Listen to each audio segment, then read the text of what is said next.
제이는 기찬의 여동생 나라에게 은호를 유괴한 사람이 은호의 큰아빠인 기만이라는 사실을 전해 듣고 기만을 찾아갑니다. 두 눈엔 분노와 절망이 뒤엉킨 채 마주 선 기만을 꿰뚫어보듯 바라봅니다. 우리 은호, 아주버님이 그랬어요? 목소리는 떨렸지만 결코 물러서지 않는 단호함이 담겨 있습니다. 아주버님이 유괴한 거 맞아요? 그 말에 옆에 서 있던 숙자의 다리가 풀려버리듯 무릎을 꿇습니다. 눈물에 젖은 얼굴로 고개를 깊이 숙인 채 떨리는 목소리로 말합니다. 미안합니다. 작은 며느님 용서해주세요. 다 제 잘못입니다. 그 순간 쿵! 현관문이 거세게 열리며 기찬이 들어섭니다. 기찬의 시야에 들어온 건 기만을 향해 울분을 터뜨리는 제인과 그 앞에 무릎 꿇고 흐느끼는 어머니 숙자의 모습. 당신 지금 뭐 하는 거야? 기찬의 고함이 거실을 가르듯 울려 퍼집니다. 제인은 순간 몸을 움찔하며 뒤돌아섰고 기찬과 시선이 마주친 그 찰나 어머니. 기찬의 외침과 함께 숙자의 몸이 앞으로 고꾸라지듯 쓰러집니다. 바닥에 무너진 숙자를 향해 기찬은 다급히 달려가 숙자를 흔들며 외칩니다. 엄마! 정신 차려요, 엄마. 제인은 눈앞이 캄캄해진 듯 머리를 감싸쥐고 발만 동동 구르며 멍하니 숙자를 바라봅니다.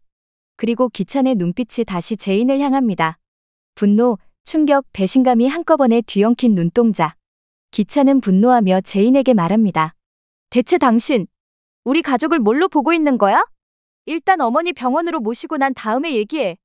병원으로 옮겨진 숙자. 하얗고 긴 형광등 아래 기찬은 벽에 기댄 채 두 손으로 얼굴을 감쌉니다. 숨을 가다듬고 있지만 눈빛은 여전히 거칠게 빛나고 있습니다. 제인이 조심스럽게 다가가지만 기찬은 제인을 쳐다보지도 않은 채 입을 엽니다. 나라한테 들었어? 형 얘기? 목소리는 낮지만 말은 나무처럼 거칩니다. 제인이 말없이 기찬을 바라봅니다. 기찬은 천천히 고개를 들어 제인과 눈을 마주칩니다. 그래서 그렇게 들이닥쳐서 우리 가족들한테 그렇게 소리를 지른 거야? 기찬의 눈썹이 살짝 일그러지고 입술이 떨립니다. 무릎까지 꿇려가면서 꼭 그렇게까지 해야만 했어? 기찬의 눈동자인 분노보다 허탈함이 먼저 서려 있습니다. 제인은 떨리는 입술을 다문 채 조심스럽게 말을 이어갑니다. 난 알아야 했어. 목소리는 작았지만 그 안에 담긴 감정은 무겁게 흘러내렸습니다. 우리 은호가 왜 그런 일을 겪어야 했는지, 누가 왜 그런 짓을 했는지. 나 미치겠어서 참을 수가 없었어. 기찬은 잠시 말이 없습니다. 기찬의 손끝이 느리게 천천히 주먹을 쥐었다 풀기를 반복합니다. 형은, 기찬은 조용히 말을 잇습니다. 마치 스스로에게 변명을 하듯 아니면 오랜 침묵을 해명하려는 듯. 형은 예전부터 많이 무너져 있었어. 사업도 망하고 사람처럼 살지를 못했어. 그런 형이 힘들다고 할 때마다 나는 그냥 가족이라는 이유로 그저 괜찮겠지. 불쌍하다. 그렇게만 생각했어. 기찬은 고개를 떨굽니다. 그의 목소리는 한층 더 가라앉았고 그 침묵엔 스스로를 향한 후회가 섞여 있었습니다. 형을 방관했던 게 나였어. 하지만 당신 앞에서 우리 엄마가 무릎 꿇는 모습, 난 절대 받아들일 수 없어. 제인은 흔들리는 눈빛으로 그를 바라보며 입술을 깨뭅니다. 눈가에 금세 물기가 맺히지만 손등으로 빠르게 훔친 뒤 겨우 말을 이어냅니다. 나도 그런 모습 원하지 않았어. 근데 아주버님이 우리 은호를 데려간 게 사실이라면 내가 어떻게 아무렇지 않게 그 사람을 보면서 살 수 있겠어? 제인의 눈빛은 단단했지만 그 안엔 견딜 수 없는 아픔이 담겨 있습니다. 기찬은 그 말을 끝까지 듣고 나서야 조용히 무거운 숨을 내쉽니다. 당신이 그렇게 나올 수밖에 없었다는 거 나도 알아. 나라도 그랬을 거야.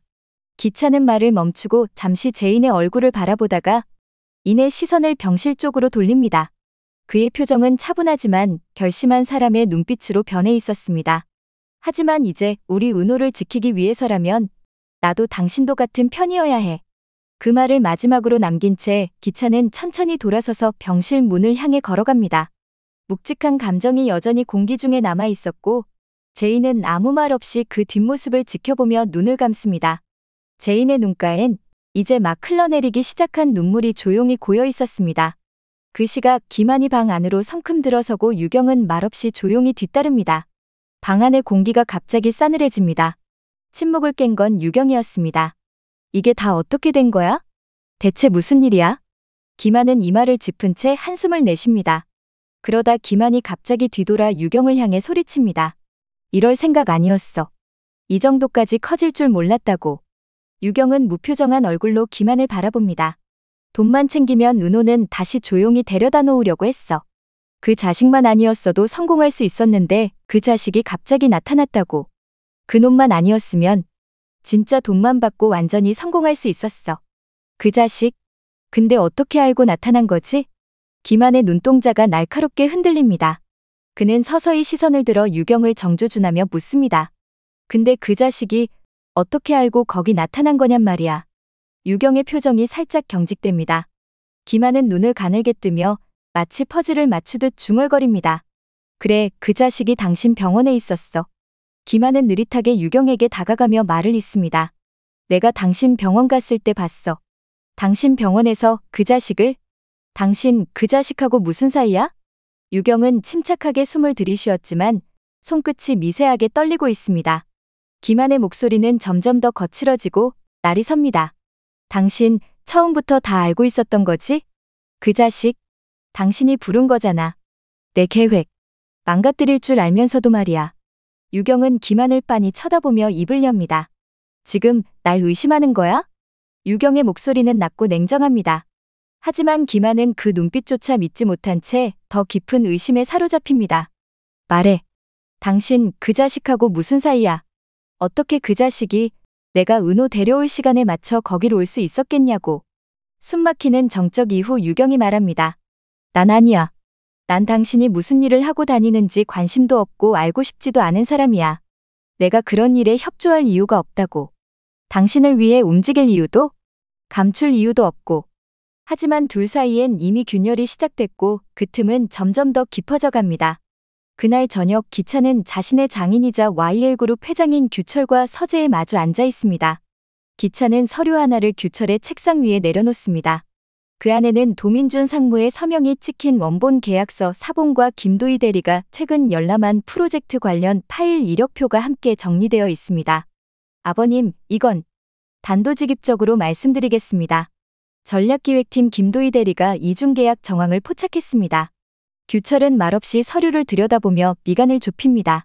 기차는 잽싸게 말을 이어갑니다.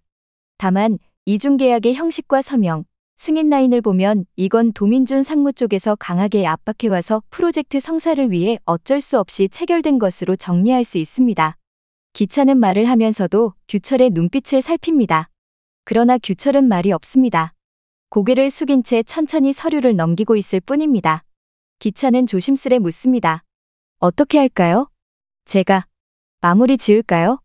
그 순간 규철이 조용히 서류를 덮고 고개를 듭니다. 규철의 눈빛엔 냉정하고 단단한 판단이 스며 있습니다. 자넨 손때. 짧고 단호한 한마디. 예상과는 다른 반응에 기찬이 놀라 눈을 크게 뜹니다. 예? 규철은 등받이에 깊게 몸을 기대고 손을 깍지 낀 채 말을 이어갑니다. 내가 알아서 처리할 테니 자넨 나서지 말고 가만히 있어. 기차는 잠시 말을 잇지 못합니다. 그러다 조심스레 그러나 굳은 의지를 담아 입을 엽니다. 아버님, 이건 제가 정리해야 할 일입니다. 저 혼자 감당할 수 있습니다. 그러나 규철은 그의 말을 가로막습니다. 그러다 더 엉킨다. 규철의 말투엔 회장으로서의 위엄과 동시에 사위이자 부하 직원을 향한 절제된 불신이 얹혀 있습니다.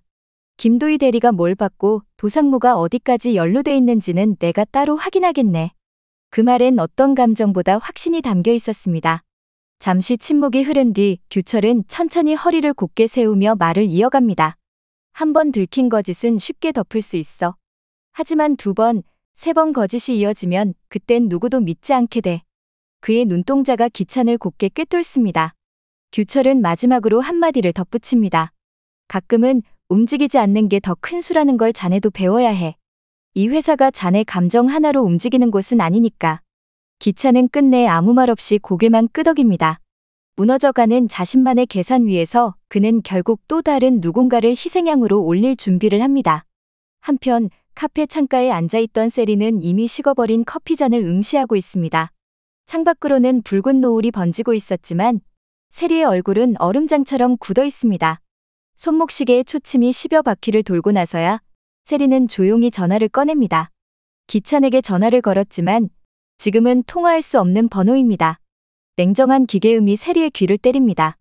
세리는 천천히 입꼬리를 일그러뜨리며 휴대폰을 테이블에 내려놓습니다. 또야? 세리는 이를 악물듯 입술을 지그시 깨뭅니다. 그 시각 한적한 공원. 기차는 웃으며 은호의 머리를 쓰다듬고 제이는 그런 두 사람을 따뜻한 눈길로 바라보고 있습니다. 피크닉 매트 위 셋이 함께 웃으며 사진을 찍습니다. 평화롭고 단란한 그 모습. 그 순간만큼은 완벽한 가족이었습니다. 그 장면이 세리의 머릿속에서 뚜렷하게 스쳐 지나갑니다. 자신은 또 뒤로 밀려났고 강재인은 여전히 중심에 있습니다. 손끝이 하얗게 질릴 만큼 커피잔을 움켜쥔 세리는 목소리를 낮게 그러나 독하게 내뱉습니다. 그래, 강재인 두고 봐. 세리는 허공을 향해 미소 짓습니다.